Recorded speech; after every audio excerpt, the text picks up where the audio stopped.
ఎప్పుడైనా stressed out అనిపిస్తుంది, అబ్బా! ఎక్కడికైనా ఎళ్ళాలనిపిస్తుంది. ఇమ్మీడియేట్‌గా నెక్స్ట్ డే ఫ్లైట్స్ బుక్ అయిపోయి ఉంటాయన్నమాట. That's so nice. మీకండి ఎగ్జాక్ట్‌గా అంటే యాస్ ఎ ఒక పక్కన మీరు డాక్టర్‌గా చేస్తూనే ఇలా మీరు వీడియోలు చేస్తున్నారు, పాటలు పాడుతున్నారు. Now you are influenced also both of you. So మీ హస్బెండ్ నుంచి ఇలా ఎందుకు?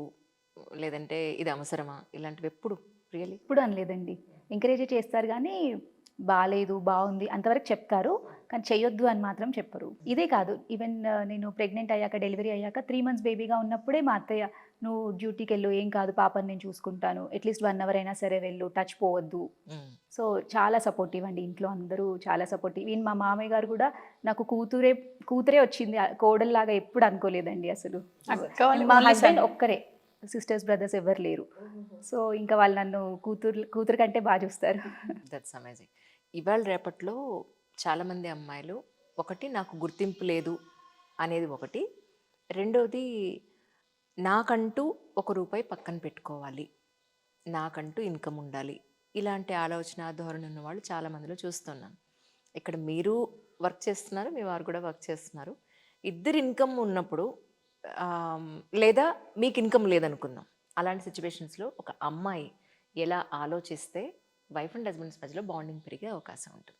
యాక్చువల్లీ ఫినాన్షియల్ సెక్యూరిటీ అనేది ఇంపార్టెంట్ అండి. ఇద్దరు ఇన్కమ్ ఉన్నా సరే కొంచెం మాత్రం సెక్యూర్‌గా పెట్టుకోవాలి. అమ్మాయి కోసం పక్కన పెట్టుకోవాలంటారు. పెట్టుకోవాలి. ఎందుకంటే ఎప్పుడు ఏమవుతుందో తెలీదు కదా! ఈరోజు మనకు జాబ్ ఉండొచ్చు. నెక్స్ట్ మంత్ ఉండకపోవచ్చు. చెప్పలేము. సో, ఫినాన్షియల్‌గా ప్లానింగ్ అయితే తప్పకుండా చేసుకోవాలి. డిపెండెంట్‌గా ఉండొద్దు అనేది నా ఫీలింగ్ అమ్మాయి. కానీ అప్పుడు హస్బెండ్ అడిగే అవకాశం లేదు. అలా అంటే ఇప్పుడు నా కోసం కూడా నేను పక్కన పెట్టుకోవాలి కదా! మరి నేను పెట్టుకోవట్లేదు కదా! అనంటే? పెట్టుకుంటున్నారా లేదా? యాక్చువల్లీ వాళ్ళ కోసం కూడా ఆబ్వియస్లీ పెట్టుకుంటారు. ఎందుకంటే ఫ్రెండ్స్‌తో బయటకెళ్తారు వాళ్ళు. మనల్ని అడిగి ఏమి వాళ్ళు షాపింగ్స్ ఏం చెయ్యరు. But correct. ఇన్ జనరల్లీ అమ్మాయి మాత్రం ఇది ఇది కావాలనో లేదంటే ఇది కొనుక్కుంటానో చెప్తుంది. అది ఇన్ జనరల్లీ. కానీ అలా చెప్పకుండా కొనుక్కున్నా కూడా they have a right to do that అన్న పాయింట్‌లో ఇప్పుడు మీ హస్బెండ్ ఆలోచించే అవకాశం ఉందా? పర్సనల్‌గా నా వరకొస్తే మా హస్బెండ్ వెరీ సింపుల్ అండి. చాలా సింపుల్. అసలాయన నేను కొనుక్కోమని 10 సార్లు చెప్తే కొనుక్కుంటారు. అసలాయనకొక్క చెడు అలవాటు లేదు. తిరగడము లేదు. ఏమీ లేదు. He is just workaholic. Work చేస్తూనే ఉంటారు. సో, నాకు పర్సనల్‌గా ఆ ప్రాబ్లమే లేదు. So, I can't say. Such a positive thing. ఎందుకంటే బయట మనం ఎంతో నెగటివిటీని చూసిన తర్వాత ఎక్కడో ఒక పాజిటివ్ క్యాండిడేట్ కనిపించినప్పుడు ఓహ్! ఇలా కూడా ఉందన్నమాట అని. చాలా అండి. మా హస్బెండ్‌ని చూస్తే ఎవరైనా అతి మంచితనం అంటారు గదా! అట్లా. మీరొకసారి కలవాలి. నేనైతే నా లైఫ్‌లో బావ లాంటి పర్సన్‌ని చూడలేదు. ఏ వీళ్ళ వారు ఇక్కడే ఉన్నారు. మరి పర్వాలేదా? It's even okay. నిషాంత్ కూడా అదే అంటారు.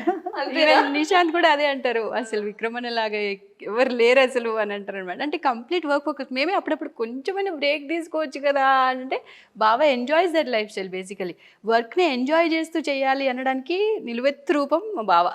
ఏం చేస్తున్నారండి ఆయన? మాది కాటన్ బిజినెస్, ఫ్యామిలీ బిజినెస్ ఉండేదండి. ఓహ్! మేము యాక్చువల్లీ ఆదిలాబాద్‌లో ఉండేవాళ్ళం. రీసెంట్‌గా హైదరాబాద్ షిఫ్ట్ అయ్యాము. ఇక్కడ ఒక హోటల్ స్టార్ట్ చేశారు. అది చూసుకుంటున్నారు. ఓహ్! ఇక్కడ హైదరాబాద్‌లోనా? ఇక్కడ తెలుసుకోవచ్చా? కొంపల్లిలోనండి. మాది మా చెల్లి వాళ్ళ ఇల్లు, స్కూలు, హాస్పిటలు, వర్క్ అన్నీ 3 కిలోమీటర్స్ లోపలే అండి. రైట్. ఎక్కడైనా అంటే నాకు ఎంత బా అనిపిస్తుందంటే such a positive interview really. ఇద్దరు అబ్బాయిలుంటే వాళ్ళు దగ్గర దగ్గరే ఇళ్ళుంటే, వాళ్ళ బిజినెస్‌లు, వాళ్ళ ఉద్యోగాలు, వాళ్ళ పిల్లలు ఎంత చక్కగా ప్లాన్ చేసుకుంటారో, వీళ్ళిద్దరూ ఇంత దగ్గరగా ఇల్లు పెట్టుకుని వీళ్ళ బిజినెస్‌లు, ఉద్యోగాలు, పిల్లలు, స్కూల్సు అందరూ కలిసి ఉండాలనే ఒక కాన్సెప్ట్ తోటి మీ ఇద్దరు అన్నీ ఇలా కలుపుకోవడం చాలా చాలా సంతోషంగా ఉంది నిజంగానే. అసలది మేము కలుపుకోలేదండి. దేవుడే కలిపాడు నిజం చెప్పాలంటే. అక్క ఆదిలాబాద్‌లో ఉండేది. నేను హైదరాబాద్‌లో ఉండేది కదా! ఆ చిన్నప్పుడు 10థ్ తర్వాత అక్క హాస్టలే. ఆల్మోస్ట్ ఈ లాస్ట్ 2, 3 ఇయర్స్ నుంచే మేము కలిసి ఉంటున్నాం మళ్ళీ. ఆఫ్టర్ 10థ్ క్లాస్ చెప్పాలంటే. చిన్నప్పటి నుంచి ఏం కలిసి లేము. గాడ్ ఫైనల్లీ ఇప్పుడు కలిపాడు మమ్మల్ని. So, don't want to miss a single second of it basically. ఇప్పుడసలు ఇంకా గొడవలు ఛాన్స్ లేదు. నెగెటివ్ థాట్స్ ఛాన్స్ లేదు. ఇవ్వకివ్వక ఆఫ్టర్ 15, 20 ఇయర్స్ ఇచ్చిన ఛాన్స్ కదా అన్న ఫీలింగ్ వస్తుంది మాకు గూడా. Every day used to miss her. Nights mummy, daddy అందరం కలిసి ఉంటుండే కదా! అక్కని నేను ఒక్కదాన్ని పడుకోవాలంటే నాకు భయమే చిన్నప్పుడు అట్లా. So, I used to miss her a lot ప్రతి దానిలో. అక్క గూడా ఆబ్వియస్లీ హాస్టల్ కాబట్టి ఇల్లంతా తను మిస్ అయ్యేది పాపం అట్లా. కానీ నిజానికి మీరిద్దరూ వర్కింగ్ కాబట్టి, వర్కింగ్ పాయింట్ ఆఫ్ వ్యూలో మనం మాట్లాడట్లేదు. చాలామంది విమెన్ ఎవరైతే వర్క్ చేయట్లేదో, ఇంట్లో హోమ్ మేకర్‌గా ఉంటున్నారో, నాకు గుర్తింపు లేదు అని అనుకుంటూ ఉంటే, నేను చాలామందికి చెప్పున్నాను. గుర్తింపు లేదని ఎందుకు అనుకుంటున్నావు? ఇంట్లో ప్రతి ఒక్కరిది హెల్త్ అండ్ వెల్త్ నీ చేతిలో ఉంది.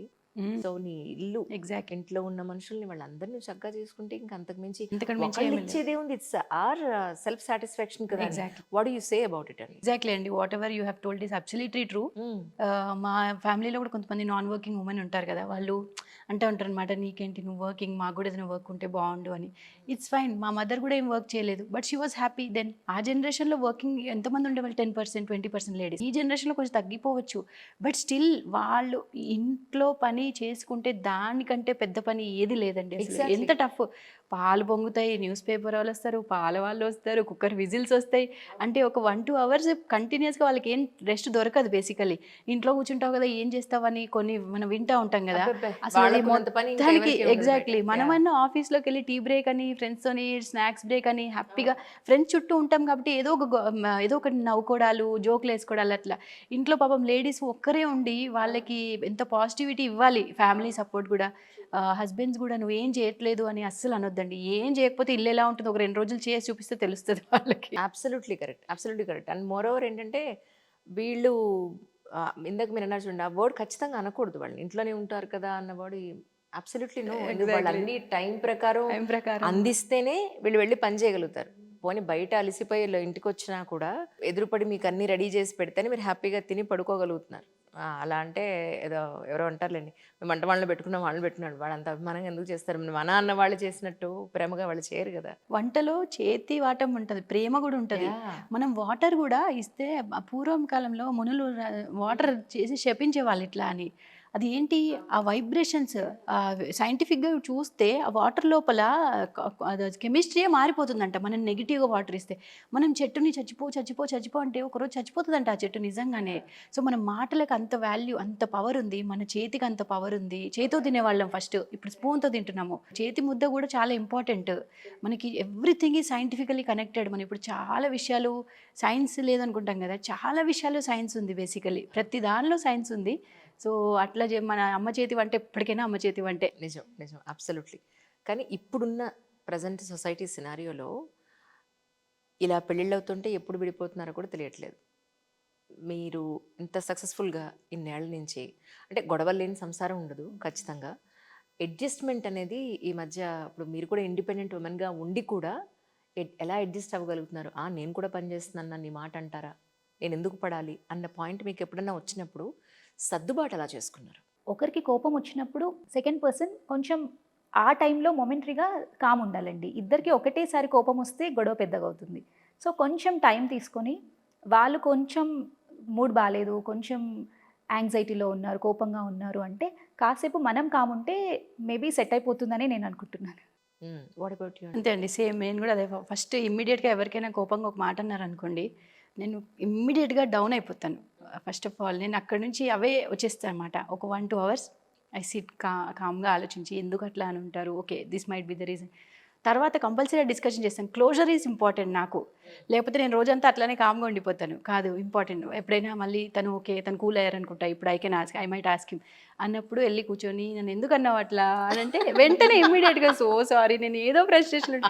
ఇంటెన్షనల్గా ఎవరిని హర్ట్ చేయరు, బికాస్ వీఆర్ స్పౌస్ కాబట్టి, మన స్పౌస్ కాబట్టి మనకంటే బెస్ట్ వాళ్ళు మంచి కోరుకుంటాం, వాళ్ళు మన మంచి కోరుకుంటారు. మొమెంటరీగా ఏదో టెన్షన్ తీసుకొచ్చి ఎక్కడో ఏదో అనేస్తే అది మనం తీసుకోకూడదు, హార్ట్కే తీసుకోవద్దు. ఫస్ట్ ఆఫ్ ఆల్ డౌట్ వస్తే క్లోజర్ చేసుకుంటే ఇంకా బెస్ట్. అది డేస్ అస్సలు క్యారీ చేయొద్దు ఏ రిలేషన్లో అయినా అంతే అది. ట్రూ.